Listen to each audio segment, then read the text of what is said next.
दिल्ली में जंतर मंतर पर इस वक्त मैं मौजूद हूं और जिस तरह से यूजीसी के द्वारा कुछ नई गाइडलाइंस जारी की गई यूनिवर्सिटी कैंपस में जातिवाद पर रोक लगाने के लिए या फिर किसी भी प्रकार का डिस्क्रिमिनेशन जो होता है उस पर रोक लगाने के लिए, लेकिन हमने देखा कि किस तरह से उन नियमों का विरोध किया गया और उसके चलते सुप्रीम कोर्ट को उन पर रोक लगानी पड़ी है। आज दिल्ली में जंतर मंतर पर तमाम स्टूडेंट्स, तमाम प्रोफेसर्स जो है प्रोटेस्ट कर रहे हैं और ये मांग कर रहे हैं कि सिर्फ यूजीसी द्वारा वो नई गाइडलाइंस ही नहीं, उससे और भी ज़्यादा मजबूत कानून बनाने की ज़रूरत है। जिस तरह से यूनिवर्सिटी कैंपस में डिस्क्रिमिनेशन के केसेस में वृद्धि हुई है। तो मेरे साथ में सिद्धार्थ रामू जी हैं जो लेखक हैं और स्वतंत्र पत्रकार हैं। सर से हम बात करेंगे। सर, कैसे देखते हैं ये जो पूरा हमने देखा कि एक नई गाइडलाइंस का विरोध इतने बड़े पैमाने पर किया गया, सुप्रीम कोर्ट को उस पर जो है रोक लगानी पड़ गई 1-2 दिन के अंदर ही। देखिए, पहली बात तो ये है कि मैं इससे सहमत नहीं हूँ कि सुप्रीम कोर्ट को रोक लगानी पड़ गई। सुप्रीम कोर्ट ने विरोध प्रदर्शनों का रोक लगाने के लिए बहाने के तौर पर इस्तेमाल किया है। उससे ज़्यादा पर जो प्रदर्शन हो रहे हैं इस समय दलित बहुजनों के हो रहे हैं कि आपने इसको रद्द क्यों कर दिया, तो क्या सुप्रीम कोर्ट उसको कर देगा? रोक लगाना नहीं पड़ा है, सुप्रीम कोर्ट ने उसके बहाने के लिए इस्तेमाल किया है। और सुप्रीम कोर्ट के बारे में अगर ये कोई सोचता हो कि जहाँ तक दलित बहुजनों का सवाल है और आरक्षण का सवाल है और दलित बहुजनों और द्विजों सवर्णों के बीच के संघर्ष का सवाल है, तो सुप्रीम कोर्ट ने हमेशा 1991 से लेकर के आज तक द्विज सवर्णों का पक्ष लिया है। आपको मालूम है कि इस देश में संविधान ने SC/ST के लिए आरक्षण का प्रावधान किया। उस समय OBC के लिए आरक्षण का प्रावधान नहीं था। तो सुप्रीम कोर्ट ने क्या किया, जो ही वो आरक्षण लागू हुआ, मद्रास मेडिकल उस समय मद्रास था, तमिलनाडु नहीं बना था, उसका मद्रास राज्य नाम था। जो ही पहला आरक्षण लागू किया गया, मद्रास हाई कोर्ट में याचिका दाखिल हुई और उस याचिका में आरक्षण को रद्द कर दिया गया और ये कहा गया कि जो SC/ST का आरक्षण है वो संविधान के समता के कानून का उल्लंघन है।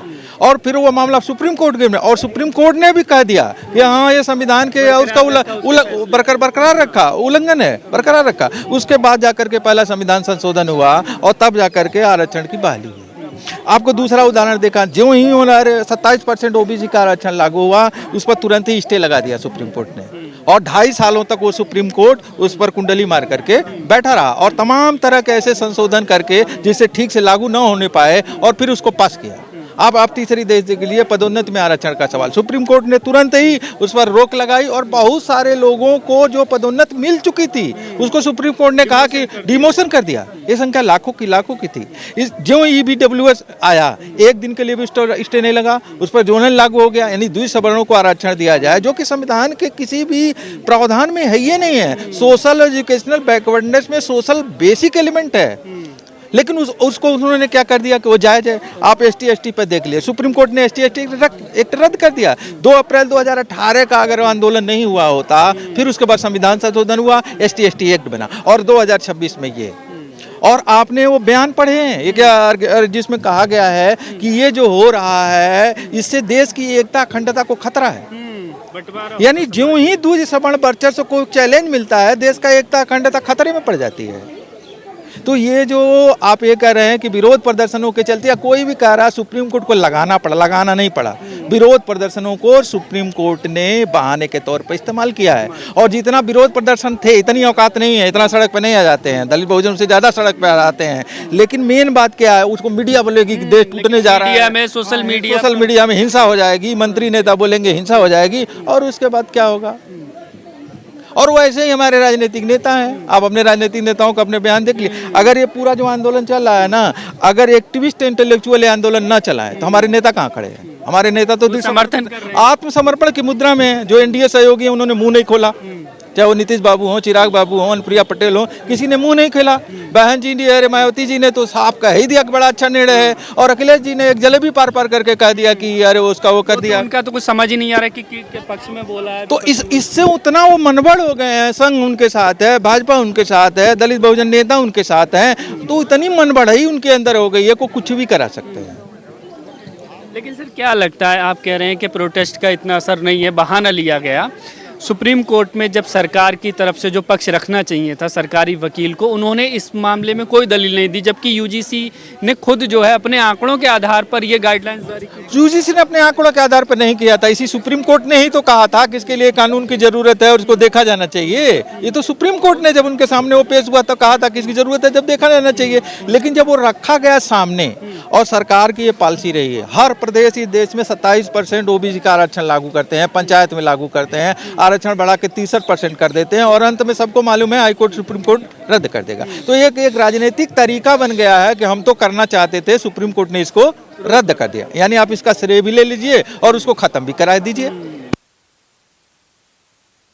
ये कोई डर नहीं लगा। ये जो सुप्रीम कोर्ट है, अभी एक दिन पहले उनका बयान देखे मुख्य न्यायाधीश का, वो कह रहे हैं कि मजदूरों के आंदोलन के चलते, ट्रेड यूनियन के चलते इस देश की फैक्ट्रियां बंद हो गई। वो कह रहे हैं कि घरेलू नौकरानियों का न्यूनतम वेतन तय ही नहीं होना चाहिए, क्योंकि अगर न्यूनतम वेतन तय हो जाएगा तो फिर उनको काम ही नहीं मिलेगा। वहाँ जो बैठे हुए लोग हैं वो पूंजी और कारपोरेट, वो सुप्रीम कोर्ट पूंजी, कारपोरेट और दूसरे वर्णों के हितों के लिए ही काम करता है। यही वो सुप्रीम कोर्ट है। जब जो भी लैंड रिफॉर्म हुआ उसके मार्ग में इसी ने अवरोध लगाया।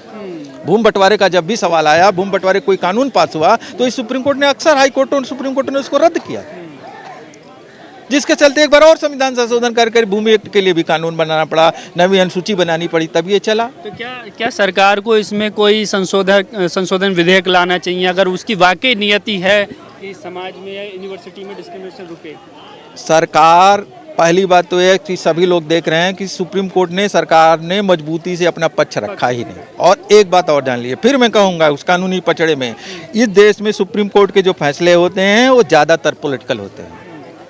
जब पॉलिटिकल होते हैं, जिसकी जो ताकत होती है, जब दलित बहुजनों की ताकत बढ़ी है, जैसे मान लीजिए तमिलनाडु में तो 63% आरक्षण है ना, तो सुप्रीम कोर्ट रद्द कर दे उसको, तो चला तो आ रहा है। सुप्रीम कोर्ट कह दे, सुप्रीम कोर्ट ने लॉ बना रखा है ना कि 50% से ऊपर नहीं होना चाहिए, और तमिलनाडु में तो 63%, 79% तक चला गया, तो उसको रद्द कर दे। क्योंकि जो ही रद्द करेंगे तमिलनाडु के लोग सड़कों पर होंगे। यहाँ उनको मालूम है कि अरे ज़्यादा कुछ नहीं होना है, तो तमिलनाडु का रद्द कर दें, बना हुआ तो है, क्यों नहीं रद्द कर दे रहे हैं? ये सुप्रीम कोर्ट के फैसले पॉलिटिकल होते हैं। मैं तुझे बताऊं, जैसे सोमन वांगचुक का जब गिरफ्तारी हुई, मैंने लिखा कि सुप्रीम कोर्ट कुछ नहीं करेगा। लोग बोले अरे नहीं, गवाही साहब हैं, फलानवा है, ढेकनवा है, और सुप्रीम कोर्ट ऐसा नहीं करेगा। लगातार देख रहे हैं, डेट पर डेट, डेट पर डेट, डेट पर डेट। उमर खालिद पर क्या हो रहा है? डेट पर डेट, डेट पर डेट। अब तो कह दिया साल भर तक आप दाखिल ही नहीं कर सकते हैं, यहाँ तक कि ठीक से चार्जशीट तक नहीं दाखिल हुई। तो जिसके मन में भ्रम हो, भ्रम हो, मेरे मन में नहीं है। सुप्रीम कोर्ट एक पॉलिटिकल निर्णय देता है। सर, बहुत महत्वपूर्ण कही गई इस नियम का विरोध करने वालों ने कि भाई इसका जो है मिसयूज होगा, और दूसरा ये कि इसमें ओबीसी वर्ग को क्यों शामिल कर लिया गया। देखिए, पहली बात तो ये मैं यही कहना चाहता था, जो मेन कारण बनाया है इसको रद्द करवाने का सवर्णों की तरफ से, सरकार की तरफ से, कि ओबीसी शामिल हुआ है। ओबीसी को इसमें शामिल कर लिया गया है। कहने के लिए तो आप कह लीजिए कि 12 के एक्ट कुछ मामले में से ज्यादा कड़ा है। अच्छा, कुछ मामले में 12 वाला एक्ट ज़्यादा कड़ा था, लेकिन इसमें ओबीसी शामिल हो गया। क्योंकि जान लीजिए कि जब आरक्षण के साथ ओबीसी जुड़ा 27, जब एसटी एसटी आरक्षण था तो आपने देखा था सड़क पर उतरे थे क्या? जब ओबीसी का 27 हुआ तो तब दिक्कत हुई। सच्ची बात यह है कि अगर इस देश में आज़ादी के साथ ही ओबीसी का आरक्षण लागू हो गया होता ना, तो इस देश की कम से कम बहुत ज़्यादा मॉडर्नाइज और लोकतांत्रिक हो गया होता ये देश। क्योंकि वो अकेले कोने में दलित और आदिवासी नहीं पड़ते, ये बड़ी आबादी उसके साथ जुड़ जाती। तो ये जो मेन कारण है इसका विरोध का ना, वो पॉलिटिकल है। इस कारण है कि ओबीसी इसमें शामिल किया गया, ओबीसी के शामिल करने के ही चलते हो रहा है। और रही बात ये कि कानून का वो दुरुपयोग, तो भाई दहेज हत्या कानून का भी दुरुपयोग होता है। महिलाओं के संरक्षण के जितने कानून बने हैं दुरुपयोग होता है। महिलाओं बलात्कार और उत्पीड़न को जितने रोकने के कानून बने हैं उतने सबसे ज़्यादा उसका दुरुपयोग होता है, तो रद्द कर दीजिए। कौन सा कानून है जिसका दुरुपयोग नहीं हो रहा है? और ये सरकार ने बनाया है कि तमाम आय से अधिक संपत्ति, तो सबसे ज़्यादा दुरुपयोग तो ईडी कर रही है ना, तो ईडी को ये कानून खत्म कर दीजिए। सबके सामने स्पष्ट है ना कि ईडी का क्या कर रही है। विधायक एमपी कोर्ट जो बनाया गया अलग से न्याय देने के लिए, उसका सबसे ज़्यादा कौन उल्लंघन सबसे ज़्यादा क्या हो रहा है? आजमकार को किसमें? पैन कार्ड में। पैन कार्ड में आपको, हमको भी भेज सकते हैं, हमको मालूम नहीं, हम पुराना पैन कार्ड, नया पैन कार्ड भेज दिया गया, तो उसको रद्द कर दीजिए। तो कानून के अगर दुरुपयोग के आधार पर कर रहे हैं तो रद्द कर दीजिए। यही तो एसटी एक्ट के बारे में कहा गया था कि इसका दुरुपयोग होता है, तो फिर रद्द कर दिए। तो फिर आपको संविधान संशोधन करके फिर उसको ठीक क्यों किया? तो और दूसरी बात ये होती है कि आज तक हाई कोर्ट, सुप्रीम कोर्ट का ये तरीका नहीं रहा है। जब कोई कानून बनता है और उसका बहुत दुरुपयोग होने लगता है तो आंकड़े देखे जाते हैं। कानून बना ही नहीं, अभी लागू की घोषणा हुई, तब तक दुरुपयोग की संभावना आपको लग गई। और सीधी बात जो मेन तर्क दिया गया है बोलने में ना, वो तर्क ये दिया गया है कि एकता अखंडता। जब भी बच्चोशाली लोगों का प्रोटेस्ट से अगर हो गया तो हिंदुओं का बंटवारा हो जाएगा, जो एकता हिंदुओं की बन रही है वो खत्म हो जाएगी। अरे हिंदू कहाँ है?